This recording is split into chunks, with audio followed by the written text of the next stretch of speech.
c'est la Catalogne. Vous êtes né à Barcelone, vous adorez cette région d'Espagne. Proclamer l'indépendance serait une folie? Oui. Oui. Ce serait une folie. La Catalogne a une autonomie qu'on ne peut même pas envisager en France. Tout le monde parle catalan. Le catalan est d'abord enseigné dans les écoles et l'espagnol a le même niveau que le français et l'anglais dans la plupart des écoles. La télévision qu'on regarde là-bas est la télévision catalane. Tout le monde parle catalan. Il y a une culture catalane, une littérature catalane. Donc il y a une vraie autonomie qui est respectée par l'Espagne. Et la force de l'Espagne, c'est d'avoir des grandes régions comme la Catalogne et le Pays Basque. Et la force de la Catalogne et du Pays Basque, c'est d'être dans un des vieux États-nations. Il n'y en a pas beaucoup de l'Europe. Il n'y en a pas beaucoup. Il y a l'Angleterre, il y a la France et il y a l'Espagne.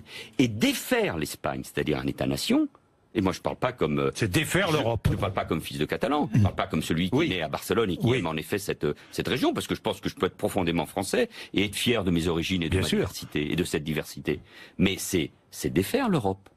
Et si on ouvre la boîte de Pandore, mais demain c'est le Pays Basque, et après c'est le Pays Basque français, et c'est l'Italie du Nord. Et après, c'est la guerre. Parce que notre rôle, c'est de dire, l'Espagne, qui est un pays démocratique, pays ami, c'est nos voisins, l'Espagne doit avoir sa constitution respectée. Il ne peut pas y avoir d'indépendance par la Catalogne. Il faut dire aux indépendantistes, si vous voulez sortir, en plus, vous ne serez pas dans l'Union européenne. Et l'Europe, c'est une fédération d'États-nations. C'est pas une fédération de régions et de villes.